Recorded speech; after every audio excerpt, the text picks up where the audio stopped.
नमस्कार, आप देख रहे हैं नेक्स्ट 9 न्यूज में हूं कपिल आपके साथ। और आज की अगर बड़ी खबर की बात करें तो डेमोक्रेटिक आजाद पार्टी जो गुलाम नबी आजाद की पार्टी है, इसे गुलाम नबी आजाद ने कांग्रेस से अलग होने के बाद बनाया था। और इसमें बीते दिनों जो है वो 17 कांग्रेस के बड़े नेता जो जम्मू कश्मीर से ताल्लुक रखते हैं वो शामिल हो गए थे।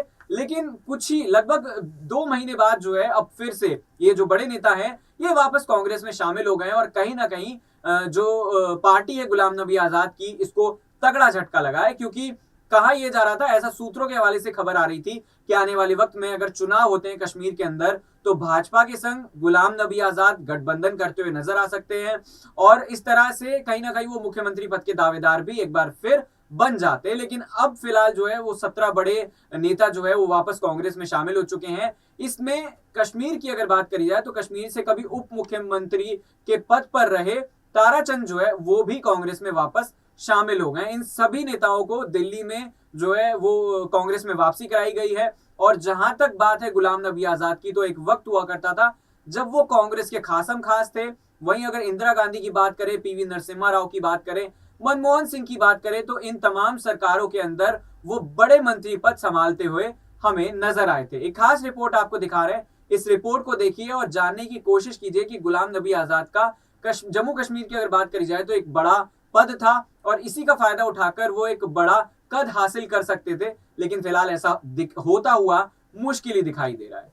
सबसे पहले आपको बता दें कि बीते दिनों जो है वो ये कहा जा रहा था कि गुलाम नबी आजाद जो है वो वापस कांग्रेस में शामिल हो सकते हैं। सबसे पहले उन्हें बात करें तो भारत जोड़ो यात्रा का आमंत्रण भेजा गया था, जिसको लेकर जो है गुलाम नबी आजाद ने ना ही कोई जवाब दिया और ना ही वो इस यात्रा में शामिल हुए। लेकिन जैसा कि हमने आपको बताया कि 17 बड़े नेता जो है वो वापस शामिल हो चुके हैं कांग्रेस में। और आपको ये भी बता दें कि हिमाचल प्रदेश और गुजरात में विधानसभा चुनावों से पहले आजाद ने ही कहा था कि केवल कांग्रेस ही बीजेपी से लड़ सकती है और उसे हरा भी सकती है, आप यानी कि आम आदमी पार्टी ऐसा नहीं कर सकती। और तब दिग्विजय सिंह ने उन्हें भारत जोड़ो यात्रा में शामिल होने के लिए आमंत्रण दिया था। और उसके बाद से ही लगातार ये कयास लगाए जा रहे थे कि गुलाम नबी आजाद कहीं ना कहीं कश्मीर में, बात करी जाए अगर कांग्रेस की, तो वो कश्मीर के अंदर शामिल हो सकते हैं। लेकिन फिलहाल जो है आपको बता दें कि गुलाम नबी आजाद ने भाजपा को लेकर जो है वो एक वक्त जो नजदीकियां नजर आ रही थी, फिलहाल वो नजर नहीं आ रही हैं।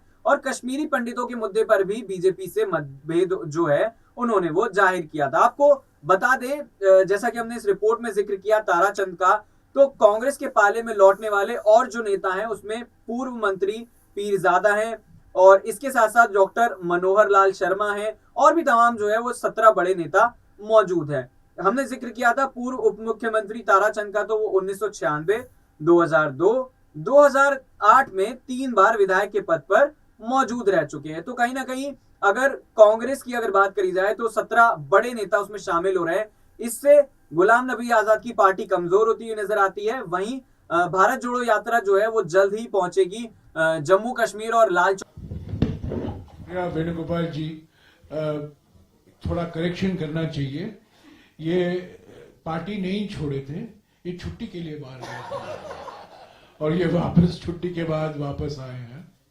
तो मैं अभी रजनी पटेल जी से गुजारिश करूंगा कि असली में 19 लोग वापस लौट रहे हैं छुट्टी के बाद, पर आज 17 लोग यहां मौजूद हैं, 2 आ नहीं पाए, पर 19 लोग, और ये पहला चरण है, और भी आने वाले हैं। मैं रजनी जी से गुजारिश करूंगा कि इनका परिचय कराइए और इस प्रेस कॉन्फ्रेंस का विशेष महत्व के बारे में कुछ और जानकारी आपको दें। नमस्कार। राहुल जी का जो जनसैलाब निकला हुआ है, उस जनसैलाब में शामिल होने के लिए डीएपी के लीडर्स हमारे इसमें शामिल हो रहे हैं पार्टी में। और सुबह का भूला शाम को घर आता है तो उनको भूला नहीं कहते। वैसे सब लोग, उनको रियलाइज हुआ है कि हमारी पार्टी, हमारी पहचान कांग्रेस ही है, इसलिए कांग्रेस उन्होंने ज्वाइन करने का फैसला किया है। ताराचंद जी हमारे फॉर्मर डिप्टी सीएम हैं, जो स्पीकर भी थे, लीडर ऑफ सीएलपी भी थे और स्टेट जब डीएपी था तो उसके सीनियर वाइस प्रेसिडेंट थे, वो vice chairman. Pirzada Mohammad Saeed former PCC president रह चुके हैं, 3 टाइम के मंत्री रह चुके हैं और डीएपी के एक्स वाइस चेयरमैन हैं। ठाकुर बलवान सिंह फॉर्मर एमएलए है और वो एक जनरल सेक्रेटरी डीएपी के हैं। मोहम्मद मुजफ्फर परेख जो फॉर्मर एमएलसी और सुप्रीम कोर्ट के एडवोकेट है, वर्किंग कमेटी के मेंबर थे डीएपी के। मोहिंदर भारद्वाज जी, एडवोकेट मोहिंदर भारद्वाज जी जो हमारे सीनियर एडवोकेट हैं और 3 टाइम प्रेसिडेंट बार एसोसिएशन के जम्मू कश्मीर और लद्दाख के प्रेसिडेंट रह चुके हैं। भूषण डोगरा जी फॉर्मर वाइस चेयरमैन, वो schedule caste advisory board Jammu Kashmir government ministerial status उनका था।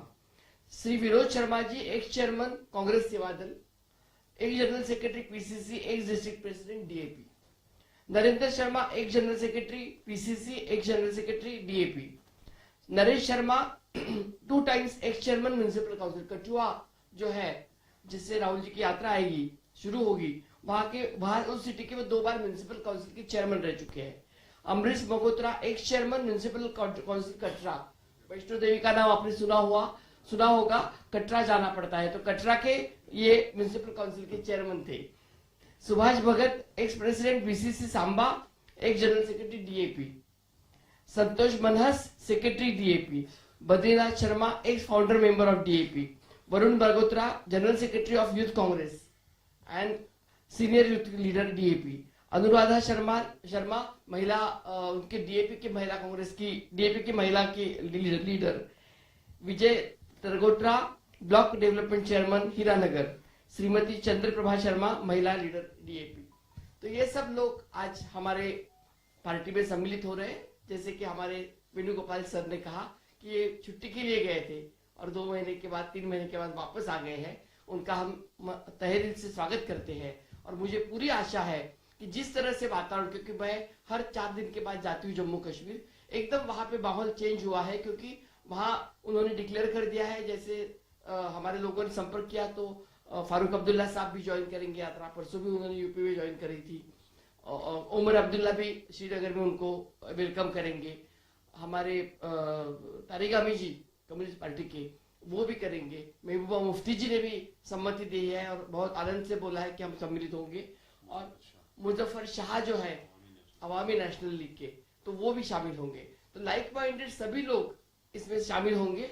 और आप सोच भी नहीं सकते, शुरुआत वहां से हुई, उस तरह से शानदार प्रोग्राम हमारा श्रीनगर में हो जाएगा और श्रीनगर का प्रोग्राम पूरा हिंदुस्तान याद रखेगा। इतना ही मैं आपको आज कहती हूँ और आपको सबको सादर आमंत्रित करती हूँ कि आप भारत जोड़ो यात्रा में सम्मिलित होकर वहां पर कहा जा रहा है कि तिरंगा फहराया जाएगा, उसके बाद ये यात्रा खत्म होगी। तो इससे कहीं ना कहीं अब कांग्रेस की वापस जम्मू कश्मीर में सरकार बनाने की उम्मीदों को काफी बल मिलता हुआ नजर आ रहा है, क्योंकि जितने भी नेता शामिल हुए वापस कांग्रेस में, इनकी जो पकड़ है वो अपने इलाकों पर, अपने एरिया में काफी मजबूत मानी जाती है। तो आपका क्या सोचना है, क्या गुलाम नबी आजाद वापस कांग्रेस में शामिल हो सकते हैं? क्योंकि जिस तरह से नेताओं का एक के बाद एक जो छोड़ने का दौर जारी है पार्टी को, तो उससे कहीं ना कहीं ये पार्टी कमजोर होती हुई नजर आ रही है और गुलाम नबी आजाद वापस कांग्रेस में जा सकते हैं, जिस तरह से उन्हें जयराम रमेश की तरफ से निमंत्रण भी मिला था भारत जोड़ो यात्रा में शामिल होने का, जो कहीं ना कहीं एक बुलावा था कि आपकी पार्टी में वापसी हो सकती है अगर आप आना चाहते हैं। तो